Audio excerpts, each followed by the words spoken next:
Okay. Okay, salamat Leslie. This time, nasa na daw?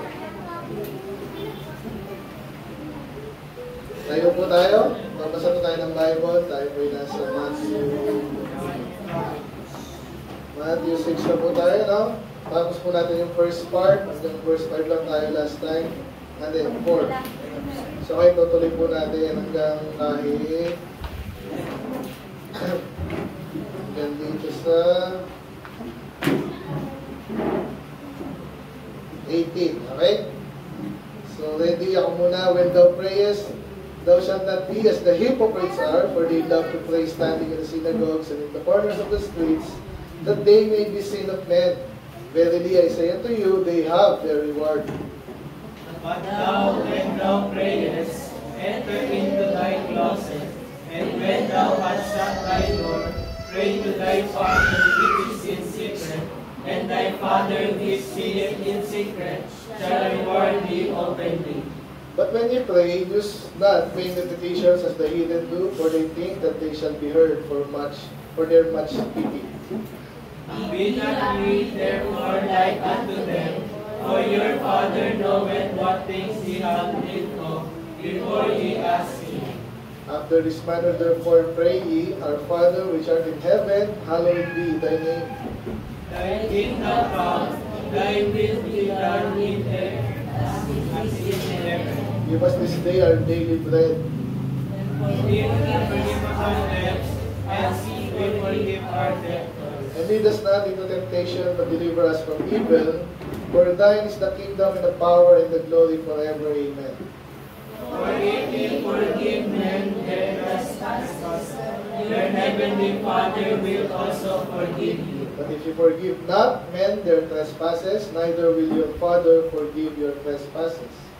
Moreover, when ye fast, be not as the hypocrites, of a sad countenance, for they disfigure their faces, that they may appear unto men to fast.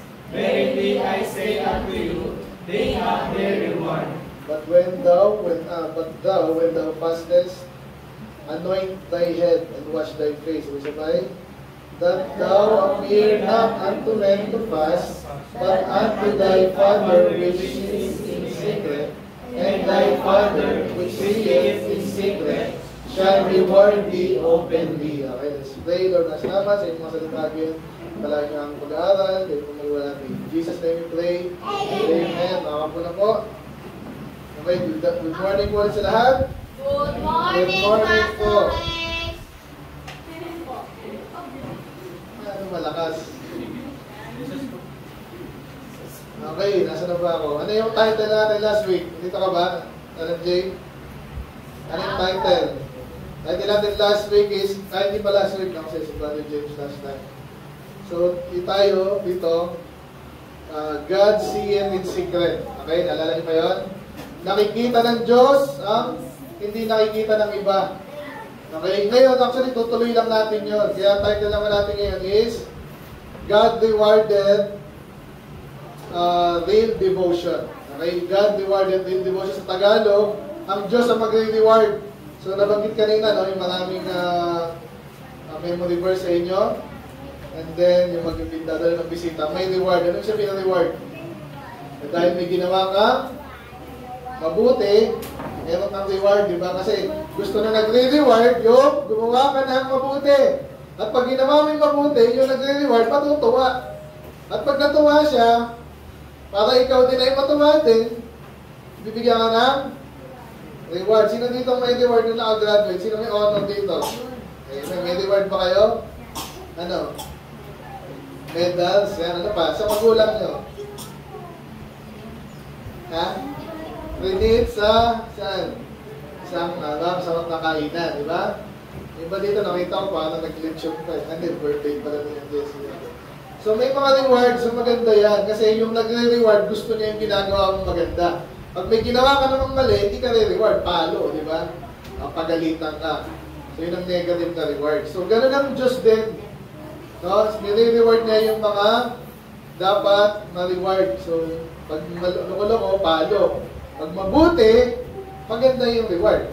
Okay? Pero topic natin ngayon, last time, yung nakikita ng Diyos lahat. Okay, kahit dito ngayon, ako, di ko nakikita yung puso nyo. Pero alam ko yung mga hindi nakikinig, alam ko agad kasi syempre hindi nakatingin, sa iba nakatingin, sa iba yung utak, di ba? Alam ko agad. So, alam ko yung mga matututo sa inyo at saka yung hindi. So, gusto nyo bang matuto? O, syempre, anong dapat nyo gawin? Makinig, una. Okay? At pag nakikinig na, iproseso nyo rin. Isipin nyo. Hanggang mamayang gabi, hanggang next week, iniisip nyo yung sinabi na rinig natin dito, salita ng Diyos. Amen? Yan the best para tumalino. Anyway, dito na tayo sa Diyos naman. Dahil ang Diyos, nakikita niya lahat. Di ba ako nakikita ko kahit nasa likod. Pero kita lang yan sa mata. Ang Diyos, kita niya hanggang sa... Nakikita mo ba yung puso ko? Janela? Yan. So, pero ang Diyos, kita lang ng Diyos, pati isip natin. Kaya yung topic natin ngayon, ang nire-reward ng Diyos, syempre yung, pakitang tao lang. Kunwari, nagpe-pray, yung aming anak, nagpe-pray na yung kaso, syempre, bata pa eh. Kunwari lang, pumipigit lang siya ganyan. Pero hindi pa totoo yun, di ba? Pero nasasanay siya. Pero ngayon, tayo lahat, anong gusto ng Diyos sa atin? Yung tunay na devotion. Ibig sabihin, totoong minamahal natin siya, totoong minamahal natin salita niya. Okay, gusto natin sa Diyos, hindi dahil napilit, kundi gusto mo talaga matuto, gusto mo siya makilala. And then of course yung consequence pag nakilala mo ang Diyos, yung marami, di ba? Tatalino ka, alam mo yung gagawin mo, sa dami ng oras nyo, kahit kayo, mga bata pa kayo, yung iba cellphone na. Di ba? Hindi masama mag-cellphone ng kung lang, di ba? May free time. Di ba? Eh, iba sa inyo ba? Nakaganyan na lagi. Hello? Yung mga gano'n, kayo dyan, tingnan mo. Lalo sa amin. Lalo sa Maynila. Ulang na lang, nakita niyo ba yung sa Facebook? Ang kulit ng asawa niya, tingin ng tingin sa cellphone. Ginawa ng asawa niya, tinali yung joke lang yun, pero kulit kasi. So, may panahon lang dapat sa cellphone, di ba? Pero, may panahon sa ibang bagay. So, ngayon, anong panahon natin ngayon? Panahon ng Bible, di ba? So, makinig tayo ng gusto. So kaya ang Diyos ngayon, alam niya kung ano yung iniisip natin, nasa puso natin, gusto natin gawin, lahat alam niya eh. Kaya ang gusto ng Diyos sabi dito, yun yung pag-aaral natin ngayon kung paano tayo re-rewardan ng Diyos kasi tayo hindi joke-joke. Hindi tayo kunwari lang nakikinig, talagang nakikinig. Hindi kunwari lang andito, yung puso't isipan mo andito din. Diba? Hindi kunwari nag-aaral, mamaya 3 bagay dito, yung last time yung nagbibigay ng tulong. Hindi kunwari lang, pwede mo gawin kung nagtutumutulong ka na, kunwari lang. Yung sabi sa Bible eh. So, ayun ang Diyos ng gano'n, kunwari ka lang tumulong, hindi mo pala gusto tumulong, di ba? Last time, hinapin natin. Ngayon naman, panalangin, saka fasting. So, aralin muna natin, alam yung prayer, of course. Kanina ginawa nyo, di ba? Si Kuya Essie, medyo nahihiya pa. Pero pag nag-pray tayo, hindi natin kailangan, mag-pray nga kayo, papaluin kita. Tama ba yun? Hindi na dapat, di ba? Kaya sa mga bata, minsan kailangan. Kasi, alam mo na, makulit ang utak ng bata eh. So, pero sana, habang lumalago tayo, lahat tayo dito, hindi ka na kailangan pilitin. Kasi, alam mo naman, ang Diyos na nagbibigay ng lahat. Di ba? Antoinette, tama ba? O sa tatay mo lahat nanggagaling. Pati yung sa tatay mo, pati kay pastor, lahat yan sa Diyos eh. At sa gobyerno natin, lahat yan galing sa Diyos. Pag hindi pinaulan ng Diyos, paano? Kapag baliktad naman, puro init. Kawawa tayo, kaya lahat yan hindi sa Diyos. And therefore, matuto tayong manalangin. Maba tayo. Ngayon, nag-pray ba kayo? Sino nag-pray dito? Taas kamay. Gano'ng kadalas? Anong pinag-pray nyo? Gabi lang. Anong pinag-pray mo, Alan J? Makapasa, di ba? Saka ano pa sabi ko sa iyo na panalangin mo? Nadagdag mo yun ha, sa listahan mo. Okay, so mamaya meron tayo dito ang example ng magandang panalangin. And then, talon na natin kanina, yung isa naman yung fasting na tinatawag. Ano yung fasting? Ito po yung hindi kumakain, panandalian lang. Okay, ibig sabihin, mamaya, di ba ngayon, gutom na naman ako eh. So, syempre, pag may pagkain, kakain tayo. Gusto natin kumain, kailangan natin kumain. Pero, may mga time na hindi mo pinapahintulutan yun, pipigilan mo muna. Pinipigilan. Yung gusto mong gawin, pinipigilan mo. Katulad ng kumain, di ba? Ganun po tayo. May mga time na kailangan mong pigilan kahit gusto mong gawin. Kung ano man yan. Katulad yung kakulitan. Pwede yung pigilan niya, di ba? Natatawa ka, kaso, kunwari, nasa nasa funeral. May namatay. Tapos tatawa-tawa ka ba doon, Alan Jane? May namatayan. Siyempre, pipigilan mo muna, di ba? Kung nakatawa ka talaga, nasa bahay. Yan. So, yung mga bata ngayon, tinuturuan natin, huwag makulit. Oh. Saka ka na magkulit pag uwi niya sa bahay ulit, di ba? So, gano'n. So, gano'n din pala yung pagkain. Okay? Yung pagkain, pwedeng pigilan yan. So, ginagawa nila yon para mapalakas yung spirito. Ganyan po ang fasting. Okay? Denying the flesh by... Sira na yan, no? Dinideny mo yung flesh, kahit naman sandali lang naman, yung iba doon buong araw, hindi kakain. Yung iba naman, matagal. So, syempre, nagtutubig sila. Okay? So, ano ulit yung fasting? Hindi kumakain panandalian. Okay? So, depende yan sa iyong pinapanalangin. Yung iba, isang araw, 2 araw, huwag naman 10 araw. Okay? Pero yung iba, ganun. Anyway, so ngayon, ginagawa yun, parang spiritual na yun eh. Exercise. Kasi parang huyo, malapit sa Diyos. Kasi nag-pray siya, hindi mo na siya kakain. Ang problema, ginagamit ng iba, inaabuso. Kunwari lang. Okay? Ano yung pinag-usapan natin ngayon, tatlo? Yung magandang bagay, pagbibigay, pagtulong. Okay? And then, panalangin. And then, fasting. Lahat yung magandang bagay yun. Ang problema, pwedeng abusuin lahat ng magandang bagay, di ba? Pati pag church, meron kaming kilala gano'n, di ba? Parang dito, meron din eh. Nag-church yung pala, meron nakatagpuin lang. Nakakabuisit, di ba? Mga gano'n lang, pag mga nagdalaga, binata. Nakakasar yun, ginamit yung pandahilan yung church. Sa amin din, meron gano'n. Nay! Alis ako, punta ako sa church. Ulit, tuwang-tuwa naman si nanay. Bait naman ng anak ko. Bait naman ni... Sino ba? Hindi siya kilala dito na. Ito sa akin. Kunwari, si Larry na lang. Kunwari lang ha. Tuwang-tuwa yung magulang ni Larry. Bait naman ni Larry. Church na naman. So pala, sa iba nagpunta. Kung saan-saan yun, di ba? So, hindi tama ba yun? Alan Jane? Larry, tama ba yun? Una, gumawa ka ng kalokohan. Pangalawa, nagsinungaling ka pa. Even worse, ginamit mo pa yung church. Ang saklap. Pero nangyayari yun. Kaya inaaral natin ngayon, huwag natin gagayain.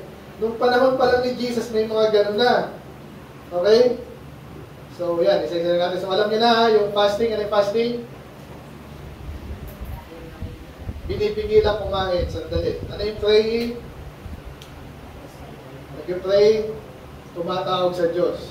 Hindi nagbibigay ng tulong. Tapos na natin last time yun eh.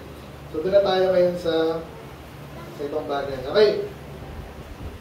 Sabi dyan, tama ba mag-pray? Siyempre. Pero pag nag-pray ka daw, kumira, ayusin mo na. Huwag kang kagaya ng mga hipokrito. Alam niyo hipokrito? Mga kunwa-kunwari lang. Eh, parang sabi ko kanina, di ba? Ay, Nay, pupunta ako sa church. Eh, bait naman. Wala, pupunta lang kung saan. Ano ba yung madalas galaan dito? Bukid. Ha? Ha? Saan yun? Mirti. Mirti lang. Okay lang yun. Huwag yung sabihin nagpunta kayo sa church, di ba? Saan man dahil? Bayog, okay. So, walang problema. Sa amin kasi, daming galaan eh. May mall, may sinihan, may ano-ano man yan, kainan, may park, may kung ano-ano eh. So, pag sinabing hipokrito, iba yung sinasabi mo sa ginagawa mo. Huwag ganon, di ba? So, pag sinabi mag-pray ka, huwag kang katulad ng mga hipokrito na anong ginagawa daw? For they love standing, praying in the synagogues and in the corners of the streets. So, sa inyo kayo, may hihayin pa kayo eh. Kaya sa amin, baliktad. Sabi nga, may isang pastor daw na, minsan kasi may mga baptist, may mga gathering yan eh. So, maraming pastor doon, maraming tao, iba-ibang pastor din. Ngayon, ang pinaka-privilege yun yung nag-preach. But anyway, yung isang pastor, nag-pray lang. Oh. Pray ka, pastor, ha? Ang ginawa, mabira, ang haba ng prayer, nag-preach na. Sa spiritual kunwari. So, mali yun, ha? Gaya ka sa pag kumakain tayo. Makakain lang tayo, tapos ang preach mo, mag-pray ka ng alalahanan niyo po ang ginawa ni Moses at ang ginawa ng mga Israel. Pagpalain niyo po sila. Okay, so wag ganon. So pag nag-pray kayo, wag pakitang tao. Alam niyo na pakitang tao? Para lang pakiyan, magaling, mabait ako. Wag ganon. Magpakabait ka na talaga, pero wag pakitang tao. Okay? Yung mga tatlan to. Nakikinig ba kayo? Baka sabihin sa lola nyo, Nay, nag-church ako. Hindi pala, hindi. Kaya makinig, okay? Kasi alam ng lola nyo, nakikinig kayo. Diba? Okay ba? Okay? Gano'n din? Ano sa malo? Okay, sige. So, wag daw kayong pakitang tao. Pray. Tapos pati sa corners of the street, ibig sabihin, gusto nila nakikita sila. Kaya, para makita ng tao, sabi niya, they have their reward. Ibig sabihin, wala silang reward sa Diyos. Gusto mo ba yun? Gusto mo, lagi natin binabanggit, TikTok. Oh, ang dami mong like kasi puro kalokohan. Kasi nag-like sa'yo, yung mga nag-comment, ang galing mo naman, mga loko-loko din. Kaya mas maganda na, kahit konti lang yung nagla-like sa'yo, kahit dito, pagpunta mo sa church, wala naman, hindi naman nila alam, di ba? Pero, mas maganda yung totoong ginagawa mo para sa Panginoon, tsaka para mapabuti ka, okay? So, yun. So, ano pa? Ganun din daw. Bukod sa huwag ka magpakita, ganun pa rin. Kaya sabi niya, pag nagpapanalangin ka, huwag ka sa pagpapakita, doon ka sa, closet. Kung sinabing closet, parang sa kwarto. Ibig sabihin, hindi ka pakita ang tao. Doon ka lang, nag-pray ka lang. Amen? Amen ba? Pag sinabi lang pong amen, tama, or tama, so be it, tama po, basta gano'n. Pag sinabi amen, kung agree kayo, sabihin nyo ay, Amen. Amen. So dapat doon lang tayo sa sikreto, kasi ang Diyos naman alam na ang sikreto, at ikaw ay re-rewardan niya. Amen? Amen. At ang Diyos, pag nag-reward, maganda. Okay? Hindi niya bibigyan ka ng sobra-sobra, hindi ka bibigyan ng kulang. Maganda, hindi makakasama sa'yo. Yung cellphone, minsan nakakasama, di ba? Kasi minsan, magulang natin, hindi rin alam yung tamang gawin. Pero syempre, gusto kong mahal kayo ng magulang, nabibigyan kayo. Pero, minsan nakakasama, di ba? So, dapat yan ay tinitingnan din ang magulang nyo. Anyway, ang Diyos, alam niya. Ito na, ano pa yung dapat gawin? Ito, makikita nyo agad yung mga peke. Kasi sinabi sa Bible, pakibasa niya nga, ready, go. Ready, go.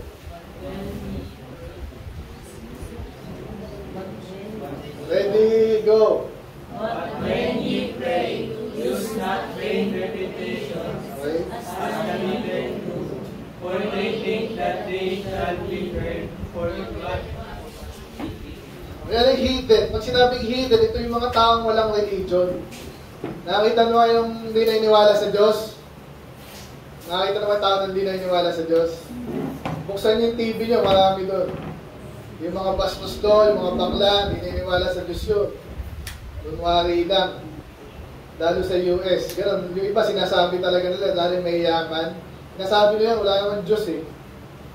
So yung sasabi dito kung kayo naniniwala sa Diyos, okay, di ba? Pero huwag nyo gagayahin yung mga hindi naniniwala sa Diyos. Kasi anong ginagawa daw nila? Pag sila nag-pray, paulit-ulit.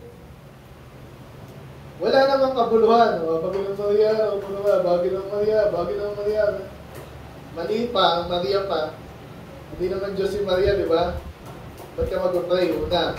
Pangalawa, ba't mo papaulit-ulitin? Ang totoong Diyos, hindi bingi. Okay? Ang totoong Diyos, marunong, matalino, at hindi siya bingi. So, ang Diyos, kailangan mo lang mag-pray, isa lang, maayos lang. Okay lang ulitin, pero hindi yung sinasabi ng vain repetition, yung parang ang robot. Alam niyo robot? Ako po si Alan J. Kamusta po kayo? Ako po si Alan J. Ganyan robot eh. Nakita naman ganyan robot? Si Alan J. So paulit-ulit, parang walang kabuluhan kasi hindi nag-iisip, pero po ang robot. So alam niyo yung sirap plaka. Paulit-ulit, di ba? Pero hindi nila inabutan yung plaka kasi sa panahon ni Daddy, yun ang plaka. Yung may ikot-ikot. Pag nasira yung thread nun, ulit-ulit yun. Kaya yun ang tawag doon, sirang plaka. Hindi ganun ang gusto ng Diyos. Amen? Lord, sana manalo ako sa loto. Lord, sana manalo ako sa loto.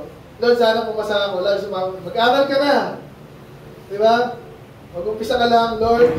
Pag-inuin mo ako, bigyan mo ako ng knowledge, wisdom. Tulungan mo ako sa aking pag-review. Tapos mag-review ka na. Amen? Hindi yung puro pray ka, hindi ka na mag-review. Naintindihan niyo na? So, ayaw ng Diyos yung parang niloloko siya. At maraming religion ngayon gano'n. Daming religion ngayon gano'n, paulit-ulit, especially yung Catholic. No?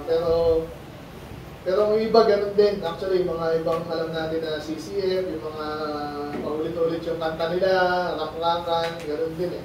Mga Pentecostal. Kinig ba? Okay, so sabi dyan, no? So maling-mali yun. Okay, ano pa?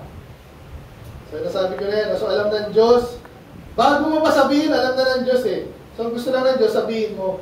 Parang ako minsan, yung mga anak ko, alam ko, nagugutom. O, sabihin mo lang, tayo, nagugutom ako. Pero kahit hindi nila sabihin, alam ko na yung oras, di ba gutom na to.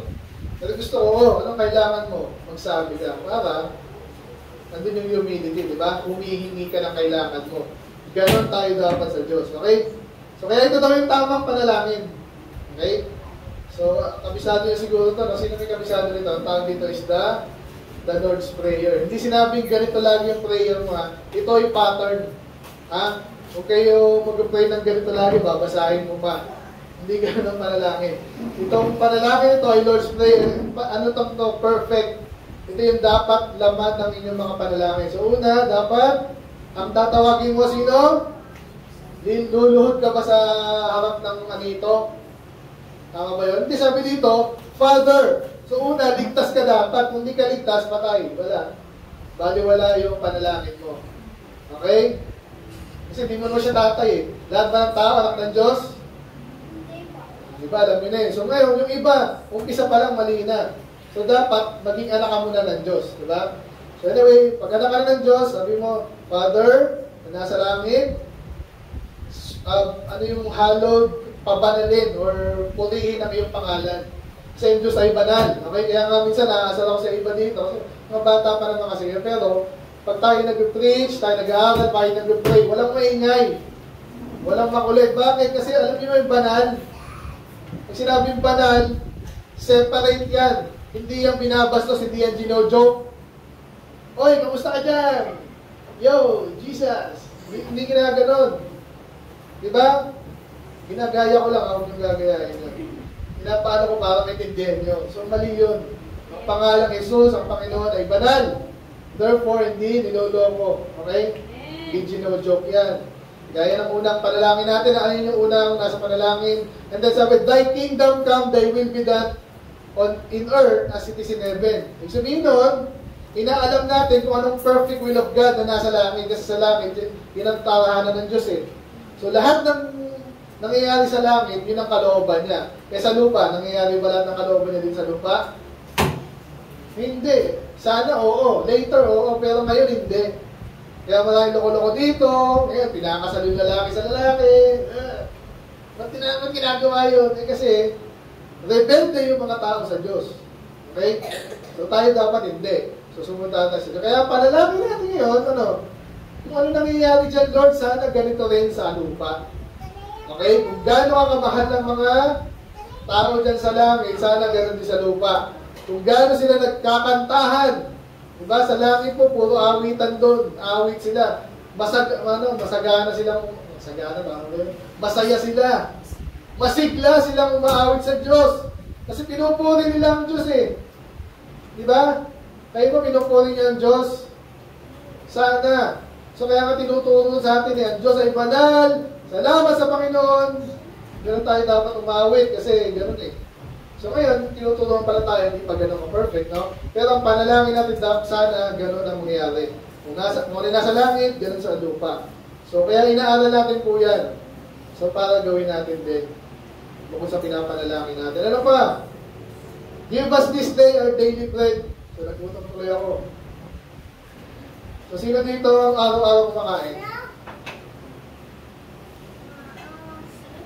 Salamat sa Panginoon, di ba? Kasi iba po, maniwala kayo sa amin, yung mga ganon.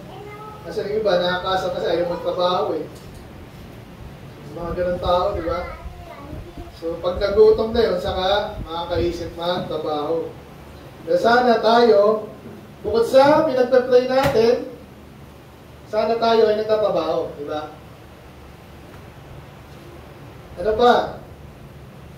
Sabi dito, daily bread, ibig sabihin po, ayaw natin sobrang yaman. Sino gusto maging mayaman dito sobra? Lahat tayo sana, pero mali, sabi sa Bible. Kaya huwag yung sobrang yaman na hindi ka nagtatrabaho. Ang hinihingi lang natin sa Diyos, yung araw-araw natin pagkain. Okay, yung pagkakaiba natin. Ano pa? And forgive us our debts as we forgive our debtors. Yung debtors po yan, utang yan. So lahat tayo dito ay may utang sa ibang tao.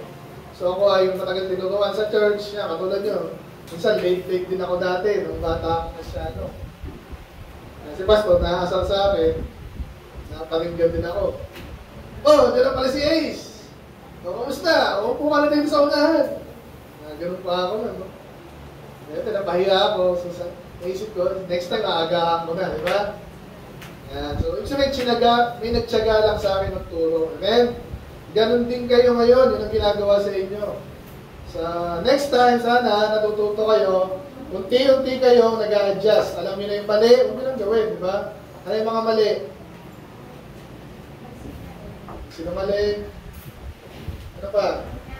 Magnakaw, ano pa? Daldal, di ba? Oras ng church, mali.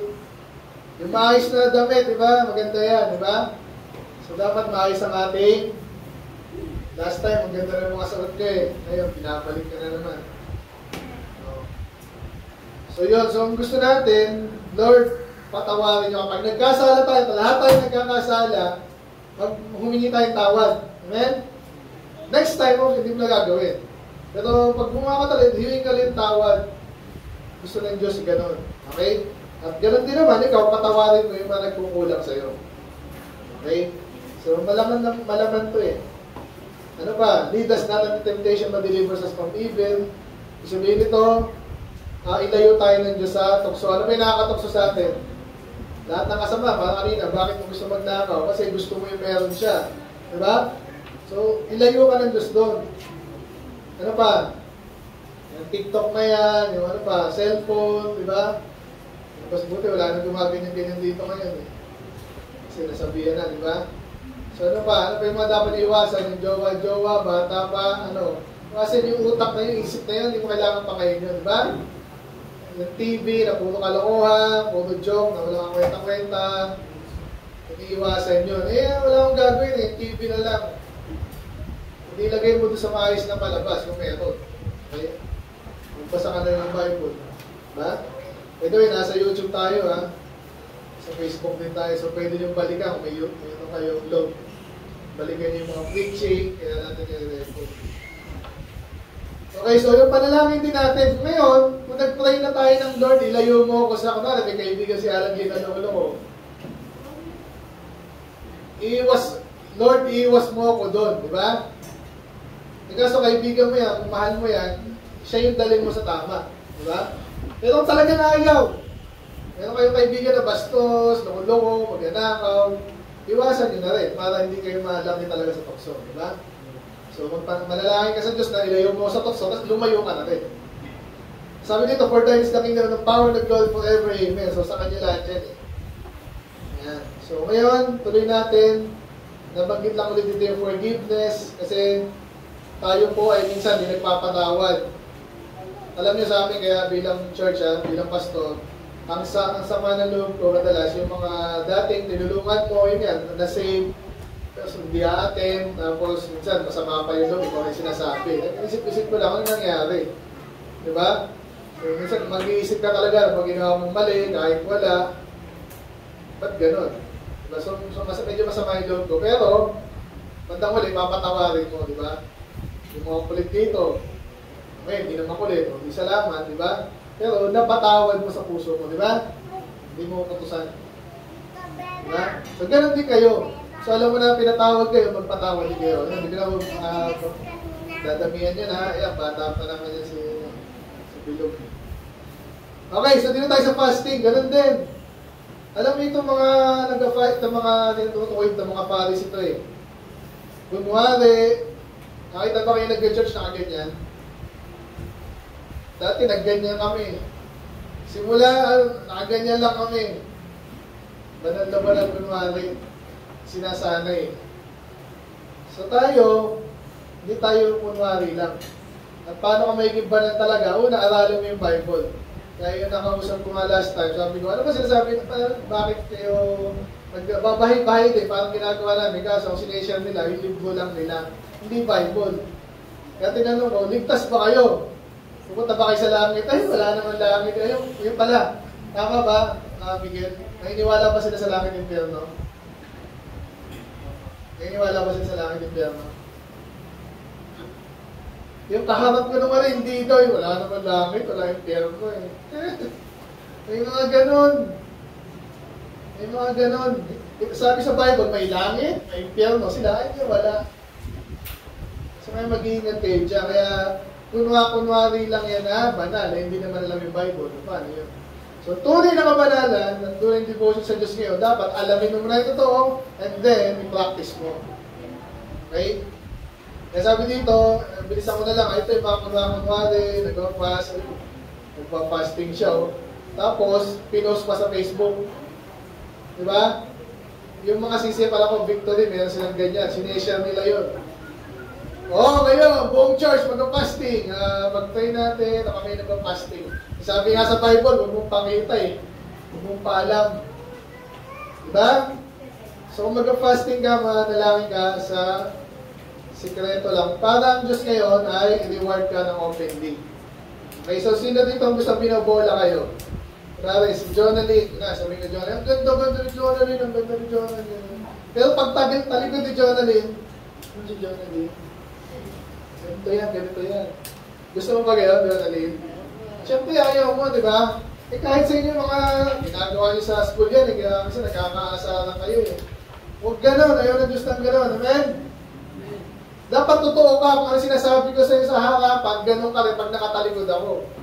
Amen? Basta ba sinasabi ng Jehovah's Witness, loko-loko sila. Kahit sa harapan ko sila, sinabi ko rin eh. Kasi mali nga sila para matauhan. Kawawa naman eh. Kaya sabi ko pwede sabihin sa akin, Pastor, ipokito ko kasi sabi mo, post teacher sila eh, nakaharap sila eh, ganun din sinasabi ko eh. Okay? So ganun tayo dapat. Again, aralin mo na yung katotohanan and then saka mo sabihin. Okay? Kaya kung sinabi siya, sino nag-pray dito? Ikaw, kahit di ka nag-pray, taas ka, may natawag doon? Ipokrito. Pastor, nagbasa ako kanina ng Bible. Uy, anong binasa mo? Yung ano po, libro ni, yung libro ni Judas po. Kaya yung libro ni, sinulat po ni, ni Hezekiah. Sinulat po si Hezekiah. Nasa Bible si Hezekiah, pero wala siyang sinulat. Okay? So alam agad eh, kaya yung anak ko rin, minsan, tinatanong ko, natulog ka na, basa ka ng Bible. Opo, anong binasa mo? Ay, hindi pa pala.